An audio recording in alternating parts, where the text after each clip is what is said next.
Innal hamdalillah nahmaduhu wa nasta'inuhu wa nastaghfiruh wa na'udzu billahi min shururi anfusina wa min sayyiati a'malina may yahdihillahu fala mudilla lahu wa man yudlil fala hadiyalah. Asyhadu an la ilaha illallah wahdahu la syarikalah wa asyhadu anna Muhammadan 'abduhu wa rasuluhu. Amma ba'du, fa inna khairal kalami kalamullah wa khairal huda huda Muhammadin sallallahu alaihi wasallam. Syarrul umuri muhdatsatuha wa kullu muhdatsatin bid'ah wa kullu bid'atin dhalalah wa kullu dhalalatin finnar. Alhamdulillah, pertama kita rafa'kan syukur kita kepada Allah Subhanahu wa taala yang menghidupkan kita pada hari ini, yang mengumpulkan kita dalam majlis ilmu, di antara majlis yang terbaik untuk kita persembahkan amalan kita di sisi Allah. Dan kita mengharapkan dengan adanya majlis yang bermanfaat ini, yang memberikan ilmu yang bermanfaat, seterusnya kita beramal dengan ilmu tersebut, mudah-mudahan Allah pemudahkan bagi kita jalan ke syurga, dan seterusnya bersama dengan para nabi, yakni khasatan Rasulullah sallallahu alaihi wasallam. Kita telah membicarakan dalam bab yang ke-16 muka surat 116, babul amri bil muhafazati ala sunnati wa adabiha. Bab perintah memelihara sunnah Rasulullah sallallahu alaihi wasallam dan adab-adabnya. Dan kita telah membicarakan bahawa perkara ini adalah satu perkara asas dalam agama kita, dan itulah tujuan Rasulullah sallallahu alaihi wasallam diturunkan ke muka bumi. Ya, diutuskan di muka bumi adalah untuk diikuti, bukan untuk sekadar dipuja, diangkat ataupun diceritakan. Rasulullah sallallahu alaihi wasallam Allah utuskan di muka bumi untuk menyampaikan risalahnya, yang mana risalah itu telah sempurna, tidak boleh ditambah dan tidak boleh dikurangkan. Seperti mana diberikan, begitulah diambil, dibawa oleh kita. Itu berarti ittiba' Rasul, mengikut cara Rasulullah sallallahu alaihi wasallam, seperti mana yang kita mengisyaratkan firman Allah dalam surah Ali Imran, qul in kuntum tuhibbunallah fattabi'uni. Katakanlah, jika betul kamu mencintai Allah, ikutilah aku. Ittabi'uni, ikutilah aku, nescaya Allah akan mengampunkan dosa-dosa. Betulkan penggunaan ayat ini. Kita nasihatkan banyak kali bahawa ayat Al-Quran bukan digunakan untuk perkara yang tak betul. Jadi ayat ini bukan ayat pengasih antara sesama kita, tetapi ayat kasihnya kita kepada Allah dan mengikut Rasulullah. Ayat akidah ni. Tapi sayang, bila kita menjadikan ia sebagai ayat pengasih, akhirnya kita lupa ayat pengasih kita dengan Allah. Baik. Jadi ittiba' Rasul bersesuaian sepanjang zaman. Bermulanya Rasulullah diutuskan sampai hari kiamat. Barang siapa yang mencanggahi ittiba', mengikut Rasulullah, maka dia akan terlari jauh. Agama ini hanya lelaki ini sahaja boleh diikuti. Dengan cara yang betul, kita ikut dia. Kalau kita mengikut lelaki yang lain yang tidak berpandukan kepada Rasulullah, maka kita akan terseleweng, terlari jauh. Jadi oleh kerana itu, lelaki yang kita agungkan ini bukan sebarang lelaki. Siapa mentaatinya akan masuk syurga, siapa yang menentangnya akan masuk neraka. Lalu Allah berfirman di dalam surah yang lain juga, dalam surah Al-Ahzab ayat ke-21. A'udzu billahi minasy syaithanir rajim. Laqad kana lakum fi Rasulillahi uswatun hasanatun liman kana yarjullaha wal yawmal akhir. Okey, ayat tu panjang. Okey.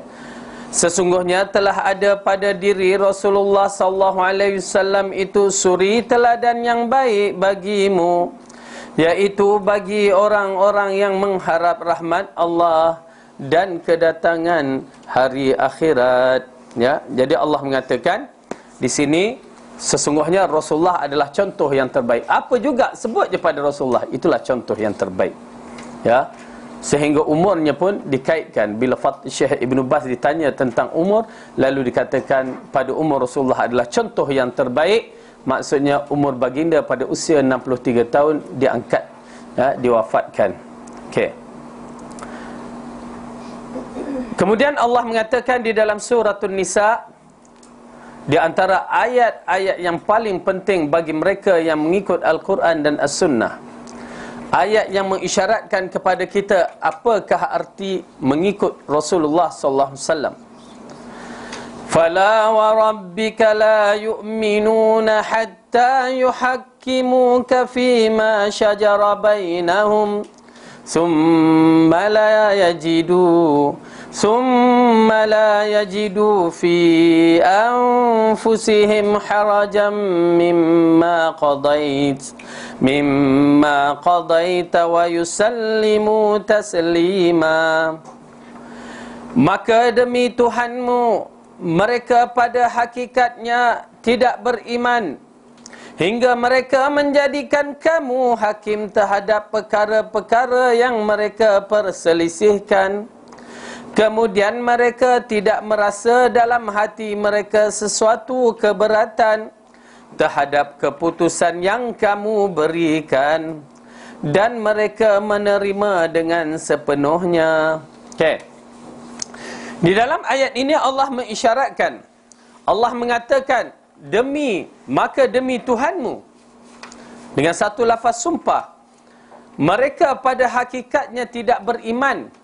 Kerana apa dikatakan tidak beriman?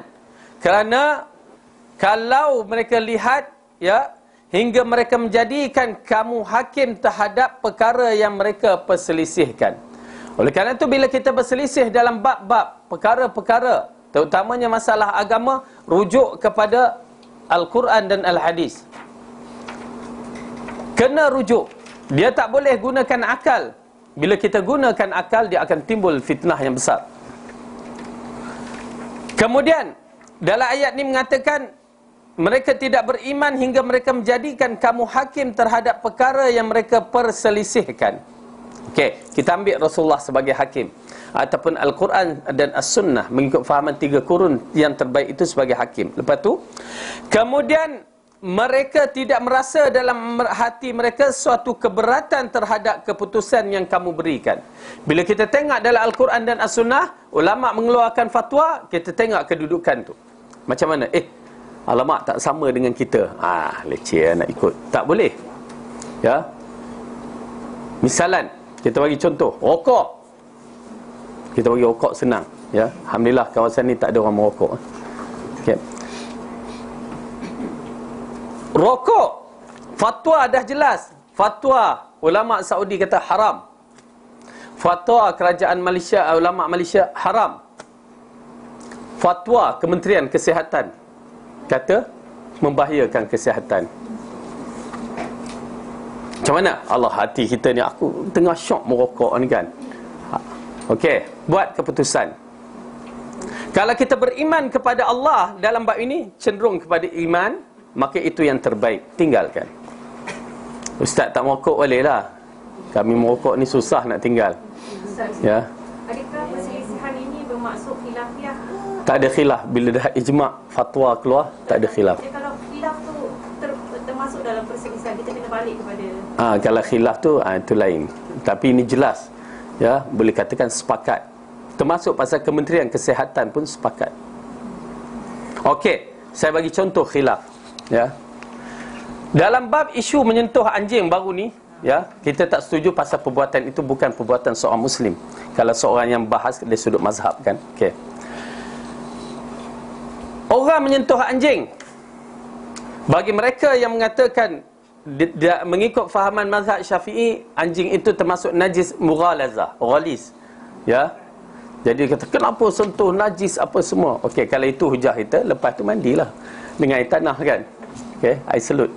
Okey. Habis tu habis. Okey. Pendapat mengatakan najis satu bahagian, dan ada pendapat yang mengatakan tidak najis. Okey. Di antara mazhab Maliki mengatakan tak najis, mazhab Hanafi mengatakan tak najis. Okey. Jadi sentuh anjing tu tak ada, dia ada khilaf. Okey. Cuma kita mengatakan kenapa nak sentuh anjing? Tu je. Kita tak setuju. Bagi yang mengatakan tidak najis, kenapa nak sentuh anjing sampai begitu sekali? Ulama mengatakan tak sentuh hukum tak najis atau hukum najis tu bukan maksudnya pergi sentuh, pergi peluk, pergi dodoi dia, bertepuk-tepuk macam baby nak tidur. Tak. sentuh tersentuh ke, ataupun anjing belaan untuk jagaan ke, itu lain kan. Yang tak khilaf sentuh macam mana, peluk macam mana, tu macam K-pop peluk anak-anak gadis kita. Betul? Tidak ada khilaf dalam bentuk peluk yang begitu. Itu tak ada khilaf. Bukan masalah najis, masalah haram. Depan orang ramai pula tu. Anak-anak muda pakai tudung pula tu. Tidak ada khilaf. Ke ada khilaf? Kalau khilaf tu liberal punya orang. Yang tu dari dia kata tak sentuh kulit. Tak sentuh kulit apa, dah cium dahi tu, dah terpegang-pegang tangan. Cuba tengok. Saya pun tengok. Mula saya kata, apa orang ni hantar benda-benda macam ni? Tak boleh, haram hukumnya. Dia haram dia sudut, kerana itulah jalan zina. Alah, kalau dah boleh pegang-pegang peluk macam tu, balas pula peluk. Na'udzubillah min zalik. Itu haram. Itu tak ada khilaf, okey? Memang tak ada khilaf. Tak ada jalan. Okey, sayang anak-anak muda kita. Ya, sayang. Hari ni mak mereka, mak bapak mereka cuba ni lah, kita katakan kesian pada mak bapak. Yalah, nak buat macam mana? Okey, nampak tak? Rupanya sentuh anjing tu khilaf. Tetapi sentuh yang dibuat oleh anak-anak muda kita dengan K-pop tu, jadi tak khilaf pula. Ada kita tak tahu K-pop, jadi tahu pula. Kan? Tak pernah tahu K-pop, enggak kopuk, pop apa, lollipop ke, apa K-pop. Sebab yang anjing tu, Ayuh. aku ada bilang, apakah kita saja boleh peluk anjing tu? Kita mengatakan perbuatan yang kita tak setuju memeluk anjing tu disebabkan tasyabbuh bi kuffar, menyerupai orang kafir. Kerana kita tak pernah memegang anjing dalam bentuk yang begitu. Hanya orang kafir yang suka sangat Allah sayangnya anjing tu. Kita tak setuju di sudut tu. So Imam Nafi punya pendapat tu bukanlah. Bukan khilaf dia bukan maksudnya menyentuh begitu. Terkena, ya, mazhab Hanafi mengatakan terkena apa semua. Tetapi di sudut peluk tak ada. Dalam bab itu kita katakan benda ini dilarang kerana tidak ada tujuan yang penting, kecuali kalau kita nak menyelamatkan anjing, ataupun anjing itu bermasalah kena bawa ke hospital, ataupun anjing itu adalah anjing yang menjadi saksi, ataupun anjing yang digunakan dalam kes-kes yang tertentu. Okey, itu tak apa. Tapi pergi tepuk-tepuk baby macam baby, tak boleh. Okey? Baik. Jadi dalam ayat ini mengatakan kita kembali kepada Rasulullah SAW atau Quran dan Sunnah, dan bila nampak bertentang dengan hati kita, macam kita bagi misal mat merokok tadi tu, bertentang dengan hati dia, okey, ikut sahaja. Tanda kita cinta, beriman kepada Allah, maka terima dengan secara bulat, kemudian dan mereka menerima dengan kemudian mereka tidak merasa dalam hati mereka suatu keberatan terhadap keputusan yang kamu berikan. Bila kita dapat, oh iya ke, okey, aku terima dengan rela hati, tanpa kata macam terpaksa. Tak. Tanda orang yang beriman, dia terima dengan rela hati, dan mereka menerima dengan sepenuhnya tanpa banyak bicara, ya, kenapa mengapa, tak ada, ya. Kemudian Allah berfirman, فَإِن تَنَازَعْتُمْ فِي شَيْءٍ فَرُدُّوهُ إِلَى اللَّهِ وَالرَّسُولِ. Kemudian jika kamu berlainan pendapat tentang sesuatu, maka kembalilah ia kepada Allah, yakni Al-Quran dan Rasulnya, sunnahnya. Okay, jadi oleh kerana itu kalau kita bersisih pandangan akan berlaku perselisihan.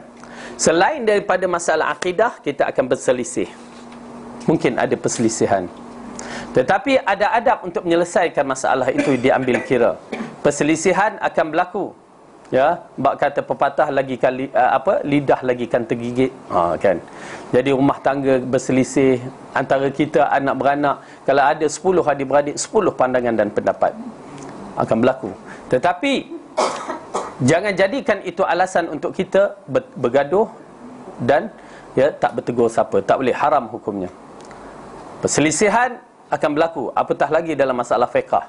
Ya, kita hanya tahu 4 mazhab, hanya berpuluh mazhab lagi muncul pada zaman kurun yang silam dahulu. Okay, mereka berselisih, namun mereka penuh dengan kasih sayang. Tetapi masalah usul Masalah akidah tidak ada perselisihan. Dalam masalah tauhid tak ada perselisihan. Okey, baik. Para ulama berkata maksud itu ialah supaya dikembalikan sesuatu dengan Al-Quran dan As-Sunnah. Hadis Allah berfirman lagi, "Man yuti'ir rasul faqad ata'a Allah." Barang siapa yang mentaati Rasul itu, sesungguhnya ia telah mentaati Allah. Okey, ikut Allah, ikut Rasul. Kemudian Allah berfirman, "Wa innaka latahdi ila siratim mustaqim." Dan sesungguhnya kamu benar-benar memberi petunjuk kepada jalan yang lurus. Okey. Al-hidayah dibahagikan dua. Hidayah yang pertama, hidayah petunjuk yang dikatakan menyampaikan. Ya, kita tunjukkan, okey, begini agama kita, begini Al-Quran, begini sunnah. Itu nama petunjuk melalui menyampaikan. Itu manusia lakukan. Kita mampu. Kedua, hidayah adalah milik Allah.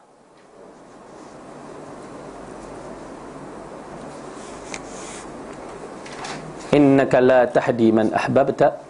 Yang mana hidayah ini hanya milik Allah. Allah yang campak petunjuk itu dalam jiwa kita. Macam mana Allah telah campak petunjuk itu sehingga kita datang ke kelas untuk belajar agama di hari-hari yang kita begini. Ya, itu petunjuk yang amat penting. Minta Allah petunjuk ni. Minta Allah. Jangan biarkan. Ya, tuan-tuan dan puan-puan, bila dapat petunjuk yang begini, peliharalah elok-elok. Ya, kerana ianya amat berharga, terutamanya pada hari-hari kita dalam usia yang begini. Okay, baik. Kemudian Allah berfirman, "Falyahdharil ladzina yukhalifuna an amrihi an tusibahum fitnatun aw yusibahum adzabun alim." Maka hendaklah orang-orang yang menyalahi perintahnya takut akan ditimpa cobaan atau ditimpa azab yang pedih. Maksud dia, takut, maka hendaklah orang-orang yang mencanggahi sunnah Rasulullah, arahan Allah dan Rasul, ada perasaan takut. Kerana apa? Akan ditimpa fitnah, antusibahum fitnah, atau ditimpa azab yang pedih. Ulama mengatakan fitnah itu, sebahagian ulama mufassir mengatakan syirik. Bila kita bercanggah dengan ajaran Allah, maka akan datang syirik.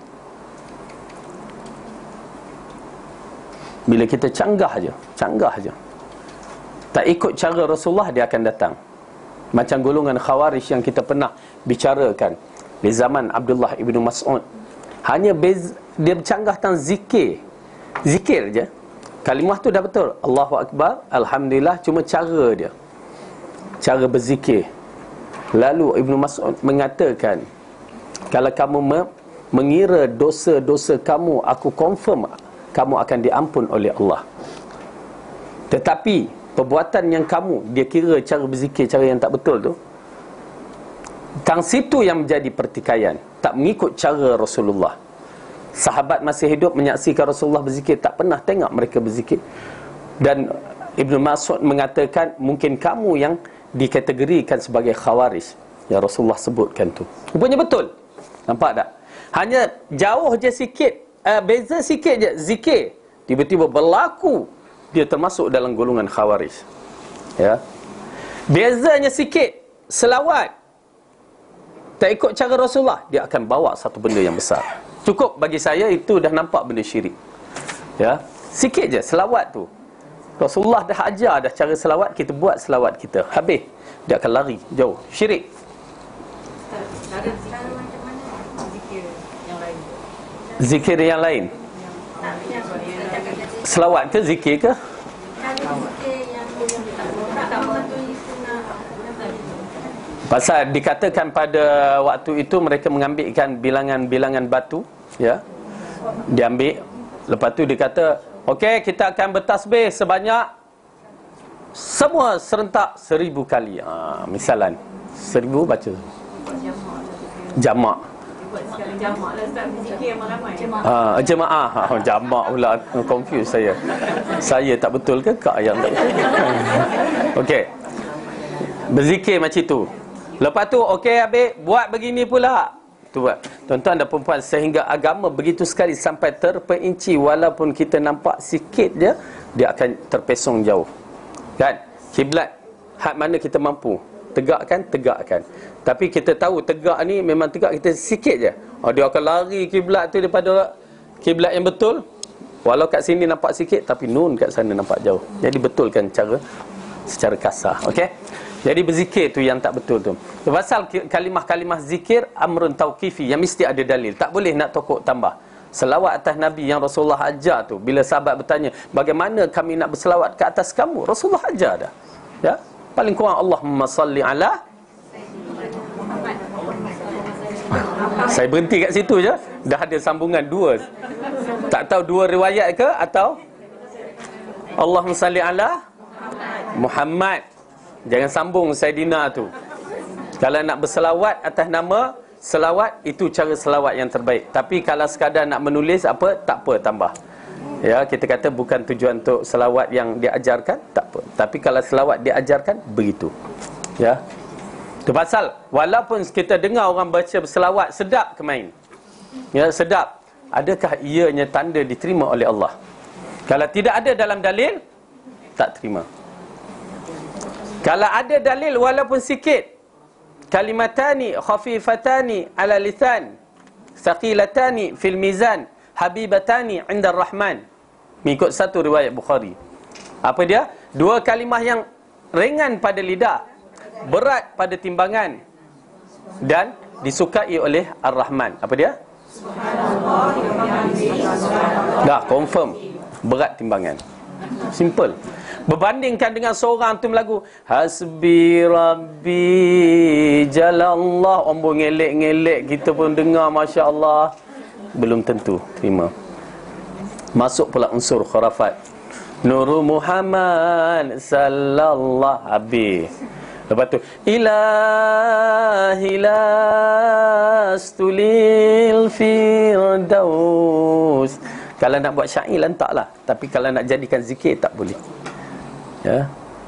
Yang pernah berkumandang di Sungai Pencala, saya pun ada di situ kan. Lepas tu lepas solat baca li khamsatun fi biha Mustafa Murtada. Dah lupa pun. Wa binaihuma wa Fatimah. Zikir tu dibaca lepas solat. Kononnya menolak bala pada 5 Mustafa, yakni Rasulullah, Murtada Ali, ibnaihuma Hasan Husin dan Fatimah. Baca zikir. Syirik. Ulama telah mengeluarkan syirik. Zikir itu datang daripada Syiah. Ya, jadi kita menghadapi masalah-masalah zikir-zikir apa semua di bumi kita ni, saya katakan ambil yang sabit dalam hadis, confirm walaupun sikit, dah tentu berat berbandingkan kita baca banyak-banyak tapi tidak dapat apa-apa. Itu belum lagi zikir selawat-selawat yang dibuat oleh orang kelompok-kelompok sekarang ni sambil melambai-lambai tangan. Apa dia Syiah Mu'tazilah? Syiah Mu'tazilah apa? Syiah Mu'tazilah apa? Syiah Mu'tazilah. Syiah satu, Mu'tazilah satu. Dua kelompok yang berbeza. Kedua-duanya golongan ni ajaran sesat. Ya. Tapi rasa ibu-ibu, tuan-tuan dan perempuan kat sini canggih-canggih, tak payah tunjuk dalam ni. Ya. Bandingkan kalau kelas yang lain tu tak berapa canggih, tak reti nak buka ni kan. Ibu-ibu rasanya laptop, iPad, iPhone semua ada. Tengah nak masak pun buka tu kan. Nak tengok menu kan. Okey, cuma nak menceritakan benda ni semua kita dapat dalam ni. Zikir-zikir yang berjoget, menari apa semua ni. Dan acara-acara syirik yang masyarakat kita buat. Tasyabuh perbuatan itu dengan Yahudi. Yahudi menari, kita menari. Lepas tu pukul badan pula serupa dengan Nasrani. Berbagai bentuk. Jauhkan. Buat je ikut cara Rasulullah. Saya bagi yakin, saya confirmkan, walaupun sikit kita buat istiqamah, pahala tu akan besar berbandingkan orang yang buat ya banyak-banyak tak diterima oleh Allah. Confirm tak terima kalau bukan dari Al-Quran dan Al-Hadis. Dia akan datang satu perkara, apa salahnya? Apa salahnya yang habis?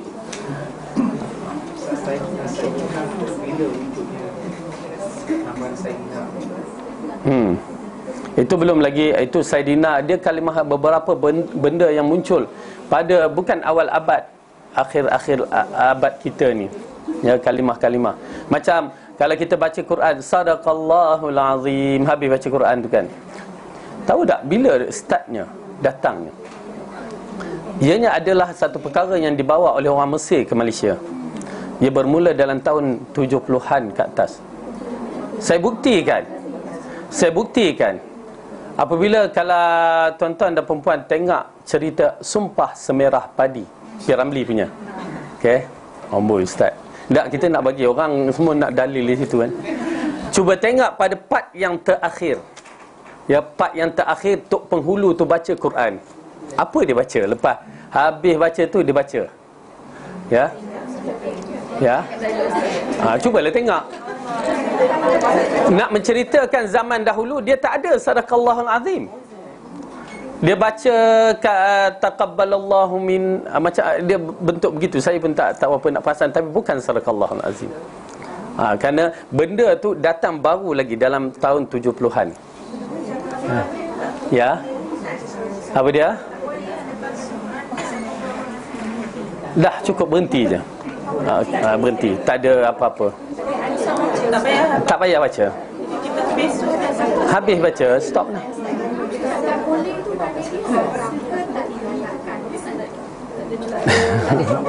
Tak boleh kerana ianya bukan perbuatan Rasulullah. Kita akan menyaksikan Rasulullah apabila sahabat tu baca, bila sampai Rasulullah yang menangis tu, dia kata hasbuk, cukup bagi kamu, dah jangan baca. Dia tak kata sadaqallahul azim, tapi dia kata hasbuk, cukup bagi kamu. Maka sahabat pun berhenti, dia menangis kan. Jadi itu dalil menunjukkan satu kalimah yang tidak ada. Ya, kalau nak kata hasbuk tu pada orang yang baca hasbuk, cukup. Ya, cukup. Itu je. Dan memang Al-Quran itu kalam yang betul kan. Tak ada masalah. Baik.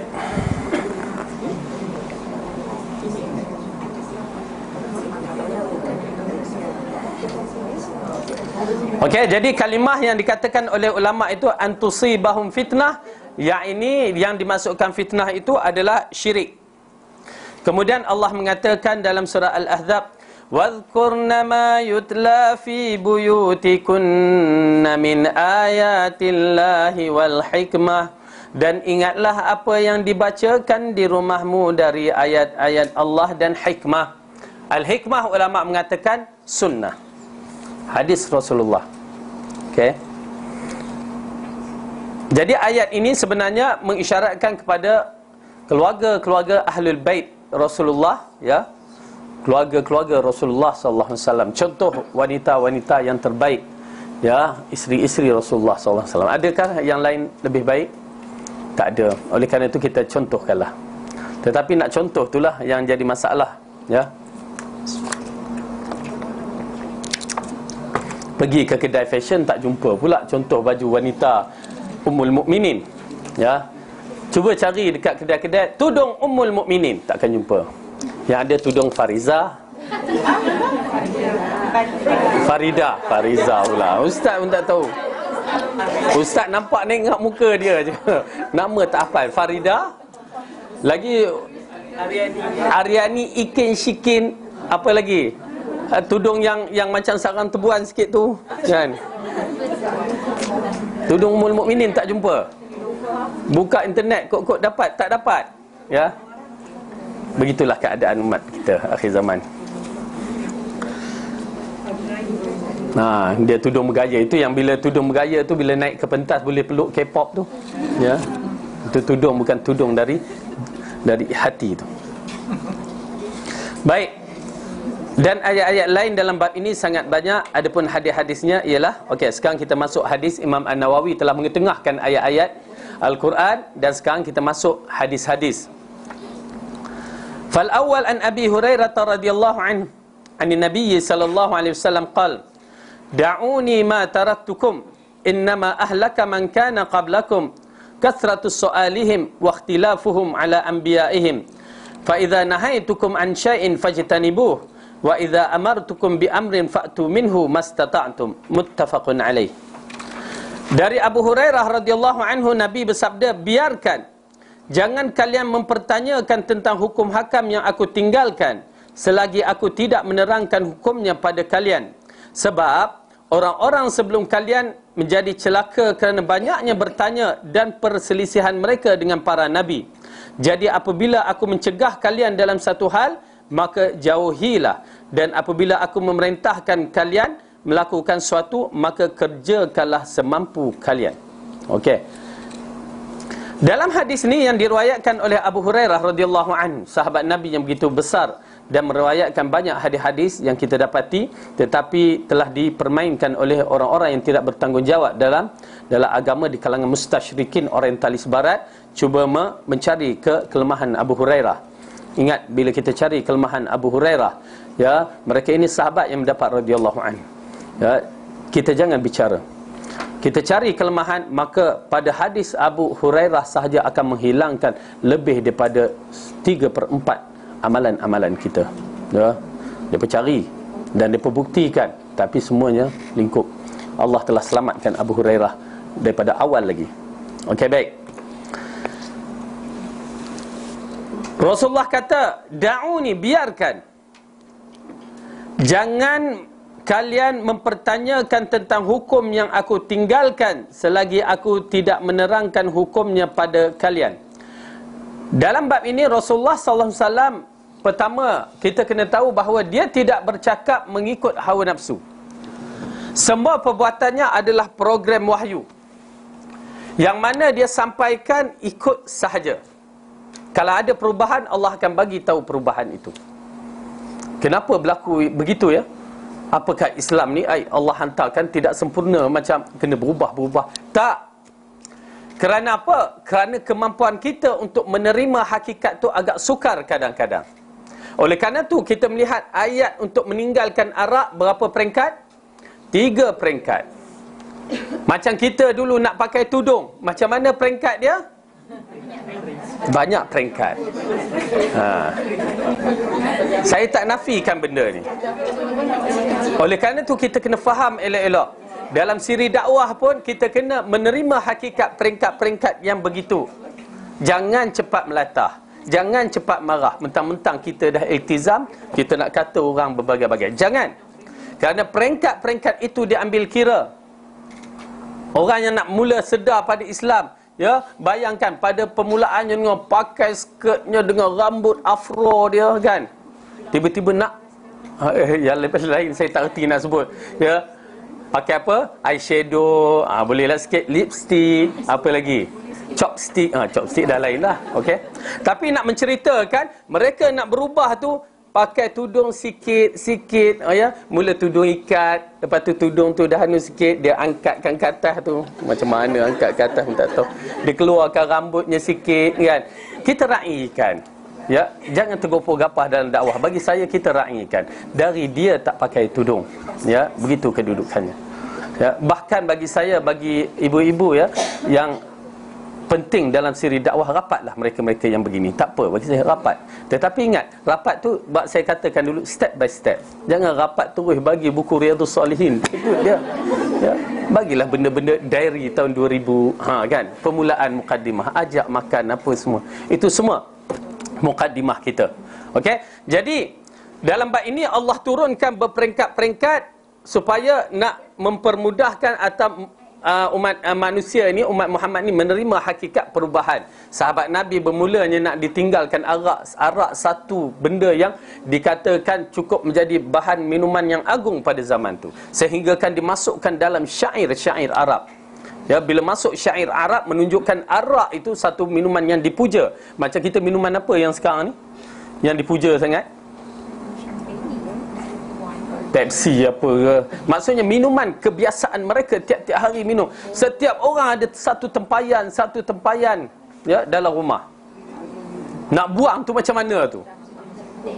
Tetapi Allah ajarkan sedikit sampai ayat yang terakhir. Ya, saya cukup bila tengok ayat yang terakhir tu cukup sayu bila Allah mengatakan, seolah-olah bagi orang yang faham bahasa Arab begitu sayang sekali Allah menyebut, apakah kamu dah tinggalkan? Seolah-olah begitu. Dah tinggal dah? Seolah Allah memujuk kita meninggalkan. Akhirnya para sahabat bila sampai ayat yang ketiga terus ditinggalkan dengan ambil tempayan dicurahkan di luar rumah mereka. Sehingga kan dikatakan dalam riwayat, ya, hampir seolah-olah Madinah macam baru lepas hujan turun. Nampak tak? Terus tinggal. Bayangkan kalau Allah paksa daripada awal. Kita paksa, nah, ambil tudung ni, pakai. Kamu tak pakai tudung. Tu dia pakai-pakai. Lah, terlekung ke apa ni? Terus macam tu. Satu benda yang susah kita katakan. Dan bab tu orang nak berubah. Jadi di sini, itulah fungsinya. Rasulullah kata, biarkan jangan kalian mempertanyakan tentang hukum yang aku tinggalkan selagi aku tidak menerangkan hukumnya. Bila Allah dah turunkan, mungkin ada kemudahan bagi kita buat. Kerana apa? Ditakuti akan berlaku peristiwa seperti mana yang berlaku di dalam surah Al-Baqarah yang dibuat oleh Bani Israel, yang mana Allah ceritakan pula dalam surah Al-Ma'idah, yang mana di kalangan mereka tak mampu, mula minta pada Allah, akhirnya tak mampu, sudahnya kafir kepada Allah. Okey, kita tengok dalam surah Al-Baqarah yang nak menceritakan bagaimana kedudukan Bani Israel yang menyebabkan Allah mencela perbuatan mereka. Juzuk yang pertama,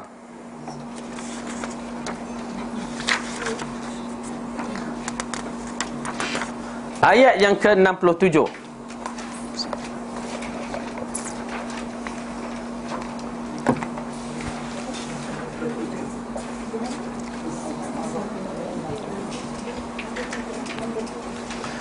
Surah Baqarah ayat yang ke-67 adalah kisah bagaimana Bani Israel Allah berikan kepadanya kelebihan munculnya para nabi. Okey. Baik. Di dalam ayat ini menceritakan apabila berlaku satu peristiwa pembunuhan terhadap seorang lelaki yang kaya, yang mana pembunuhnya tidak diketahui. Okey. Pembunuhnya tidak diketahui, maka datanglah orang menuntut kaum keluarganya, ataupun di antaranya keluarga seorang lelaki yang begitu beria-ria menangis, ya, nakkan siapakah pembunuh itu. Maka dibawakan kepada berita ini kepada Nabi Musa alaihissalam. Lalu diceritakan kisah itu. Mereka minta Musa menghakimkan.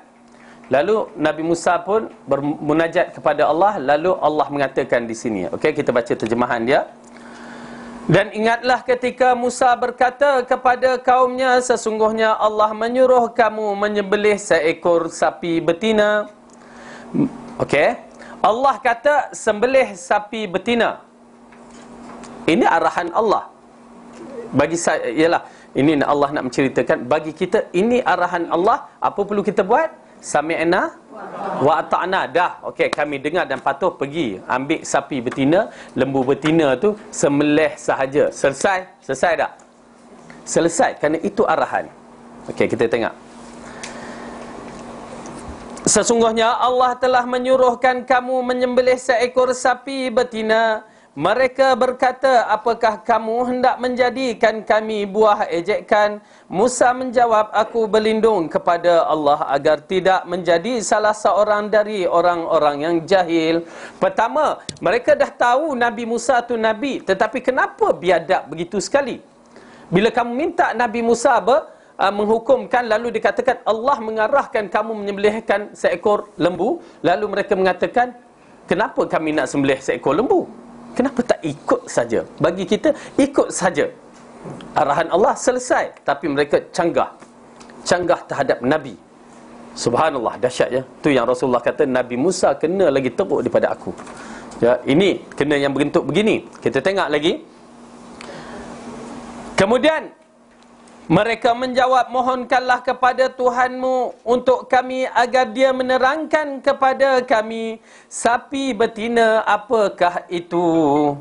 Musa menjawab, sesungguhnya Allah berfirman bahawa sapi betina itu adalah sapi yang tidak tua dan tidak muda, pertengahan antara itu. Maka kerjakanlah apa yang diperintahkan kepada kamu. Habis. Dah susah dah. Mula sapi betina, ambil aja, tua, muda, kecil, besar ke, ambil, sembelih. Selesai. Tapi tak nak buat, kononnya nak pakar lagi. Ya, apa jenis sapi itu? Dah. timbul masalah. Sapi itu mestilah muda dan tidak tua, maksudnya tidak muda sangat dan tidak tua, pertengahan. Nak kena cari. Okey? Lepas tu dia kata apa? Mana tadi? Okey? Tidak muda dan tidak tua. Ambil sembelih. Settle dah kalau dia ambil awal tadi. Okey, tak apa, dimaafkan. Settle kalau dia ambil yang kedua ni. Ambil pertengahan. Maksudnya, yang kita tahu belum beranak lagi. Ambil sembelih. Tak nak. Okey, dia nak tunjuk pandai dia. Apa dia? Mereka berkata, mohonkanlah kepada Tuhan kami agar dia menerangkan kepada kami apa warnanya.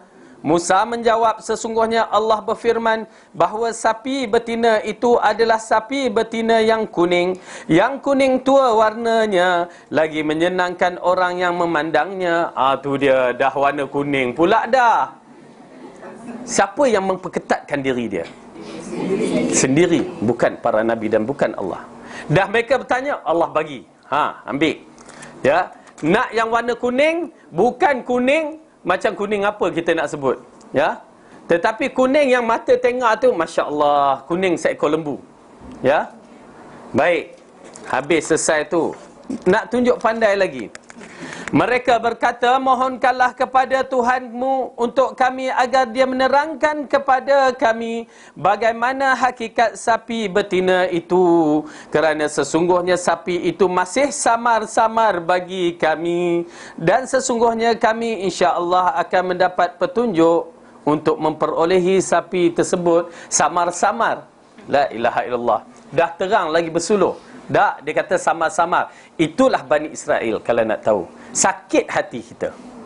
Ini jenis tanya, bukan tanya nak buat. Tanya nak kena Nabi Musa agar tak jadi. Setengah orang tanya-tanya ustaz, bukan nak tanya tapi nak ngena kau ustaz. Jangan. Ya, jangan dibuat. Baik. Kemudian Musa berkata, sesungguhnya Allah berfirman bahawa sapi betina itu adalah sapi betina yang belum pernah dipakai untuk membajak tanah dan tidak pula untuk mengairi tanaman, tidak cacat, tidak ada belangnya. Mereka berkata, sekarang barulah kamu menerangkan hakikat sapi betina yang sebenar. Kemudian mereka menyembelihnya dan hampir sahaja mereka tidak melaksanakan perintah. Itu dia kalimah akhir. Tak ada dah sapi yang bentuk begitu. Sapi zaman dahulu semua digunakan untuk membajak apa semua. Waktu muda dah gunakan lagi. Macam mana nak cari sapi itu? Rupanya Allah bagikan dalam kisah tu berkait dengan seorang anak yang soleh daripada keluarga yang soleh. Bapaknya mati, tinggalkan seekor lembu yang dilepaskan dalam hutan. Itu je. Dan tahu nilaiannya.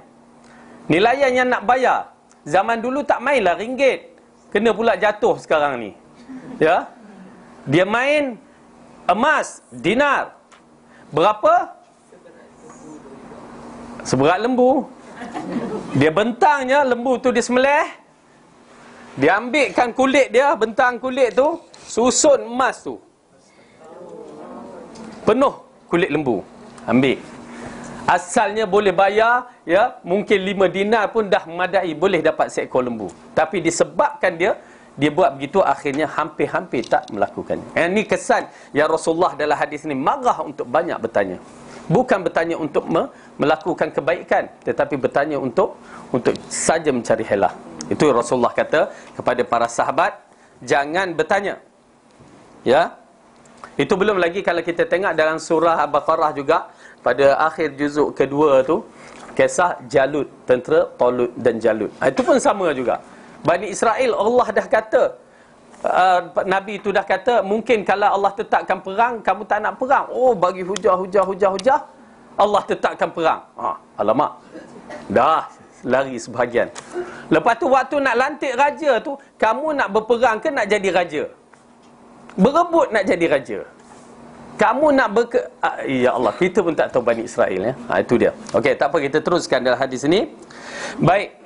Sebab orang yang sebelum kalian binasa ataupun celaka kerana banyaknya bertanya dan penyelisihan mereka dengan para nabi. Itu dia.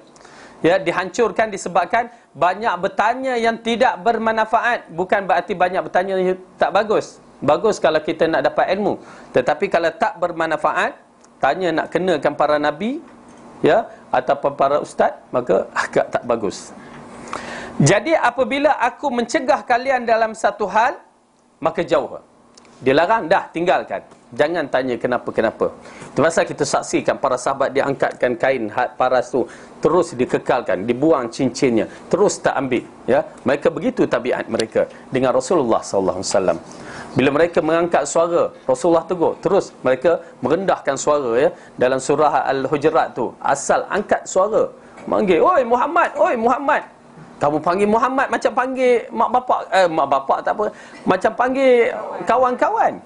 Terus Allah turunkan, terus turun suara mereka. Dahsyat, ya. Kemudian, dan apabila aku perintahkan kalian, ya, di sini agak menarik, melakukan sesuatu, maka kerjakanlah semampu kalian. Penting, ya.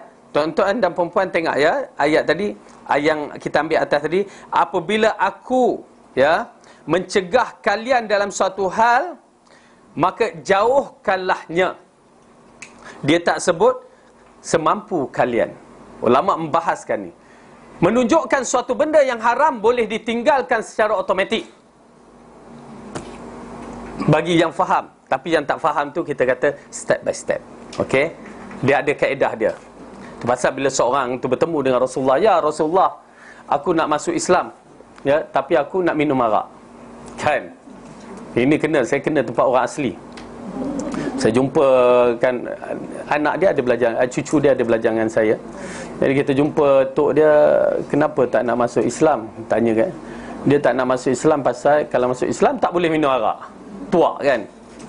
Kita masuklah, tak apa. Masuk pasal kita dah jumpa hadis tu, masuk minum arak. Tak apa, bukan tak apa tu tak apa. Masuk minum. Pasal apa? Kalau dia masuk Islam, kalau mati tu, walaupun dia minum arak, masih ada kategori Islam yang melayakkan dia masuk syurga. Tapi kalau dia tak masuk Islam, minum arak, na'udzubillah. Jadi kita kata masuk Islam. Sebab kata dalam hadis Rasulullah kata, masuk Islam, awak boleh minum arak, tapi ingat satu, jangan menipu. Rasulullah bagi. Jadi bila sahabat ni, ya, dia memang kita agih minum arak, ya, minum arak. Lalu bertemu dengan Rasulullah. Rasulullah kata, minum arak ke? Cubalah tinggalkan. Kan? Okey. Okey, ya Rasulullah. Lepas tu berjumpa lagi Rasulullah. Dah tinggal? Belum lagi Rasulullah, kan? Tinggalkan. Dan akhirnya kesan daripada begitu menyebabkan dia tinggal terus. Ya. Jadi alhamdulillah. Jadi itu pasal dalam bab ini, kalau kita yang faham, dapat tinggal sekaligus.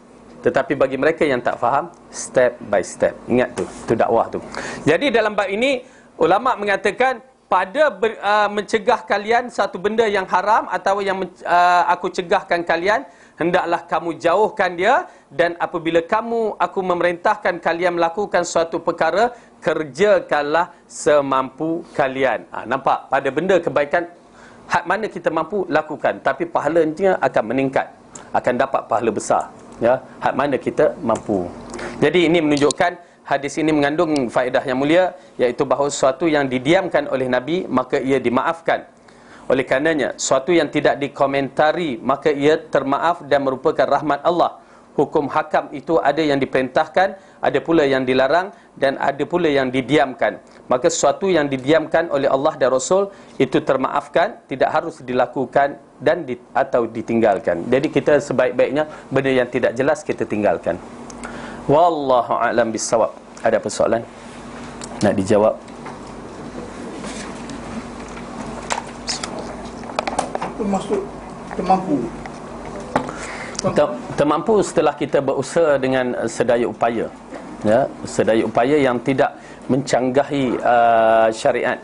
Misalan kadang-kadang orang tu mampu untuk berpuasa, yang dalam kisah yang bertajuk tengah malam, yang puasa, itu mampu. Tetapi maksud itu memampu yang telah melanggar syariat. Macam seorang tu, dia mampu hak mana dia boleh, dia cuba buat yang terbaik, hak tu je yang dia boleh, maka itu dikira pahala yang besar. Pasal Rasulullah meletakkan misalan orang yang baca Al-Quran. Orang yang baru nak baca Al-Quran mendapat 2 pahala. Baru nak baca Quran 2 pahala. Ya takak-kak. Kan dia baca dia tak reti nak baca Alham pun tak reti kan. Ada. Ya subhanallah, saya menyaksikan umur dalam 55 tahun, ya, tak boleh baca Quran. Ustaz, saya baca Quran dengan tulisan Rumi sahaja. Alhamdulillah tu ditulis dalam tulisan Rumi, dia boleh baca. Subhanallah. Jadi oleh kerana itu kita menyaksikan, tapi dia ada kesungguhan nak belajar, ya, maka dia dapat 2 pahala. Oh, kita pula kata, ya Allah, dapat 2 pahala, kita dah lancar 1 pahala. Tak, lebih besar pahalanya, ya. Kalau baca, kalau tak baca, serupa orang merangkak jugalah. Okey. Berarti dia akan usaha, dia usaha dapat besar pahala. Dalam Quran tu, yang baca tak ada betul, maksudnya betul. Dia ada kanjak ke apa ke, dia tak betul. Macam mana? Dalam Quran kan, ada orang tu dia pasal betul, tapi dia tak pasal, dia bercakap ke, tak lancar ke, tapi dia usaha. Okey, tak apa. Kalau dia setengah orang tu, dia memang dia bermasalah. Okey, tak apa, besar pahalanya tu, cuma dia kena juga usaha. Misalnya orang Perak, kalau mendengar Perak, saya sebut tu Perak kan. Tu orang Perak tu dia susah, dia jadi Rin Perak kan. Maka dia usaha. Ada pelajar-pelajar kita memang susah, kita pun naik pening kepala. Rupanya dia pun pening kepala, kita lagi. Sampai kita letakkan satu bilik, cuba, memang payah. Rain, dia nak sebut raw tu jadi rain, tak boleh. Ya. Macam kita ni, orang budak-budak boleh lagi. Orang tua yang baru nak belajar, nak sebut sa tu, ya, gigi dah tak ada depan. Bayangkan, macam hujan pula turun kat Quran, tapi besar pahala, ya. Cuba, ya. Wallahu a'lam. Bukan hujan, gerimis. Baik, jadi yang baik itu datang daripada Allah. Salah dan silap dari kelemahan saya sendiri. Aqulu qawli hadza wa astaghfirullahu li wa lakum. Assalamualaikum warahmatullahi wabarakatuh. Kita tutup majlis tasbih kafarah. Bismillahirrahmanirrahim.